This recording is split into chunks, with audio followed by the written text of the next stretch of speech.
Carte postale vous est proposée avec le concours de l'Office de tourisme de l'île Maurice. Retrouvez l'Office de tourisme de l'île Maurice sur mauritiusnow.com. L'île Maurice vous attend. Et oui, on vous emmène dans cette île paradisiaque, j'allais dire, l'île Maurice, qui est nichée dans l'océan Indien, un véritable lieu de paradis, si j'ose dire, un paradis tropical. Et je suis en compagnie d'Alison Ghezi, qui est représentante de l'Office du tourisme de l'île Maurice. Bonjour Alison. Bonjour Léa. Vous allez nous faire rêver aujourd'hui, j'imagine. Vous y allez souvent à l'île Maurice en étant représentante? Comme Tout ça. à fait, j'ai la chance d'y aller régulièrement. Et alors, c'est un tourisme qui se porte plutôt bien, on a le sentiment en tout cas. Oui, c'est vrai qu'on a la chance d'avoir beaucoup de visiteurs et on est retourné aux chiffres de l'avant-pandémie, donc on est très content. Vous avez tout rattrapé. C'est ça. Alors on y va bien sûr pour la nature. Je le disais, c'est un vrai paradis qui est niché au cœur de l'océan Indien. Et la nature, on la prend plein les yeux. C'est elle qui nous saute aux yeux dès le premier jour. C'est une mer turquoise. Qu'est-ce que vous pouvez nous dire pour nous faire rêver, pour décrire cette île ? Alors c'est vrai qu'on a souvent l'image de carte postale de l'île Maurice. Avec ces lagons turquoises, oui, ces palmiers, ces plages de sable blanc, ces beaux hôtels. Mais ça serait trop réducteur de résumer l'île Maurice à cela. Mm-hmm. Donc l'île Maurice, c'est vraiment dans les terres, un vrai poumon vert. Il y a beaucoup de sites qui sont très intéressants à découvrir pour les amoureux de la nature. Et puis ça fait aussi partie des tendances de voyage que les Français recherchent aujourd'hui. Donc vous avez vraiment une grande diversité et puis je pense qu'on va en parler ensuite après, mais voilà, beaucoup d'activités en lien avec la nature, liées à l'écotourisme également, qui est dans la grande tendance. On va parler dans un instant de ce que vous vouliez nous parler, c'est-à-dire le tourisme, l'écotourisme, ce qu'on appelle l'écotourisme. C'est un terme assez moderne finalement, parce que les gens allaient pendant des décennies dans des lieux paradisiaques comme celui-là, mais sans vraiment s'intéresser à la nature, sauf pour en profiter. Mais là, il y a un véritable écotourisme, donc il y a un souci, il y a une conscience des gens pour préserver cette nature. On va en parler dans un instant, mais l'île Maurice, ce sont des plages, mais ce sont donc des forêts, puisque vous nous dites c'est un poumon vert, c'est aussi des forêts. Est-ce que les touristes y pénètrent dans ces forêts ? Parce que c'est un peu dangereux, non ? Ah non, pas du tout. C'est très sécuritaire. C'est vrai ? Oui, bien sûr. Vous avez donc des forêts, des réserves naturelles aussi, des parcs, des parcs nationaux. Donc des montagnes, on peut. Des montagnes, des cascades, des gorges, vraiment. Et tout ça est très facile d'accès. Et au contraire, les voyageurs ont tout intérêt à le découvrir parce que c'est une image différente de la destination. Et vous pouvez faire pas mal de choses comme les randonnées, énormément de choses à faire au sein des terres. Alors pratiquer toutes ces activités, mais avec le souci de l'environnement, c'est ce qu'on appelle l'écotourisme ? Oui, tout à fait. Alors quelles sont justement, est-ce qu'il existe des activités comme cela à l'île Maurice, d'écotourisme spécifique et qui va permettre aux visiteurs d'explorer finalement, de connaître cette nature, mais tout en la préservant ? Alors, il y a différents aspects. Déjà, côté mer, vous pouvez aller à la rencontre des dauphins en kayak. Vous pouvez vous balader en pirogue, faire du paddle. Il y a vraiment du kitesurf. Vraiment, vous pouvez découvrir sportif, en tout cas, le lagon. Faut être sportif. Ça, pour le kitesurf, je vous l'accorde. Et puis après, côté nature, vous avez différents sites que vous pouvez découvrir. Donc dans le cadre de randonnée, donc à pied, en VTT, en vélo électrique, à cheval. Et il y a différents sites d'intérêt qui ont vraiment la mission de protéger leur environnement.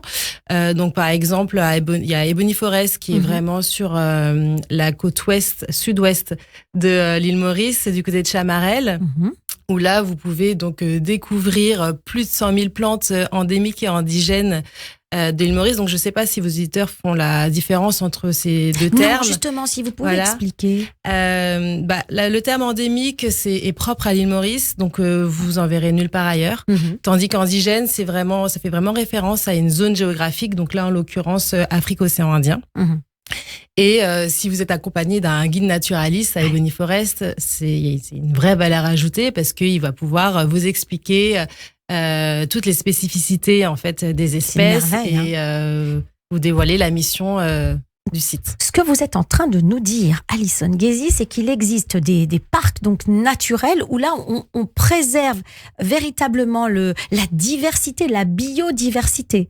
Oui, alors là, en l'occurrence, les Boniferes, c'est une réserve naturelle et le voyageur contribue aussi à sa protection en allant sur le site, en payant voilà, simplement la son part, entrée. bien sûr, l'entrée, et bien sûr, cet argent va financer tous ces soins apportés à la préservation de la nature. Bien sûr. C'est bien ça. Oui, hein. bien sûr. Là, j'ai cité les Boniferes, mais vous avez aussi, par exemple, l'île aux aigrettes, qui est plutôt sur le côté sud-est. On y accède en bateau. Cet îlot est protégé par une ONG et elle est vraiment reconnue à l'international en matière d'écotourisme.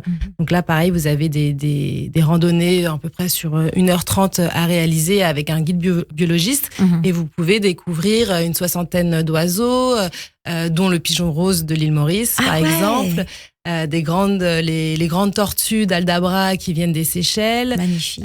Et puis voilà, différentes plantes Ça fait endémiques. à 2 reprises vous avez parlé de guide. Alors j'imagine que c'est ce qu'on peut conseiller aux gens qui nous écoutent, qui préparent un voyage à l'île Maurice. C'est vraiment, alors là vous parlez de guide biologiste. C'est la première fois que j'entends cette expression, mais pour comprendre, j'allais dire, la nature, c'est important d'avoir des guides. Comme ça, il y en a beaucoup sur l'île Maurice, des guides bien sûr. biologistes. Et puis je dirais que c'est indispensable. Alors biologiste, c'est peut-être propre aussi à certains sites. En général, c'est des guides naturalistes. C'est indispensable parce que la protection passe aussi par l'éducation des voyageurs, que ça soit des plus grands, même des plus petits, parce que c'est une destination qu'on peut faire aussi en famille très facilement. Donc oui, ça a une vraie valeur ajoutée et ce serait dommage. En fait, vous passerez à côté de quelque chose si vous n'êtes pas accompagné. Oui, c'est-à-dire qu'il faut bien avoir conscience qu'on débarque sur l'île Maurice, mais on va pas laisser sa trace. On va pas. Et donc ça, c'est vraiment, quand vous parlez d'éducation, c'est vraiment quelque chose qu'il faut que les touristes prennent conscience. Ouais, il faut avoir cette notion-là. Est-ce que vous pourriez nous décrire quelques endroits spectaculaires? Parce que là, bien sûr, j'imagine que les parcs et les réserves sont déjà magnifiques. Mais est-ce qu'il y a des endroits vraiment incontournables où on peut faire de l'écotourisme, on peut participer en finançant bien sûr, et en même temps découvrir une nature époustouflante? La question est difficile parce qu'il y en a beaucoup. Je pourrais faire toutes les l'île entière, vous allez me dire. Hein. Non, mais si je devais en sélectionner que quelques-uns, je dirais déjà le parc national des Gorges de la Rivière Noire. Donc ça, c'est vraiment à ne pas manquer. Où est-ce que c'est géographiquement? C'est à l'ouest de l'île Maurice. Et là, vous avez une étendue. Vous avez vraiment un paysage magnifique. Composé de cascades, de gorges, de montagnes.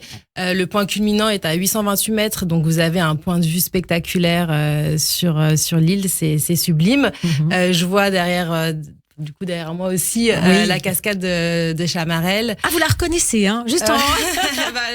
Je pense elle est réputée, c'est l'incontournable. Et là, elle est du côté de Chamarel, donc pas loin d'ailleurs des Boniferes, et juste à côté aussi de la Terre des 7 couleurs. Donc ça... La Terre des 7 couleurs et la cascade de Chamarel, c'est des points aussi incontournables et à faire. La Terre des 7 couleurs, c'est un phénomène naturel qui dévoile une terre aride composée de 7 couleurs, comme son nom l'indique. C'est extraordinaire. Et c'est sublime. Le soleil donne, j'imagine, au coucher du soleil, ça doit être fantastique. Alors, pas que au coucher du soleil, c'est vraiment toute la journée, dès qu'il fait beau, et c'est pas difficile à l'île Maurice. Les lumières ressortent et c'est sublime.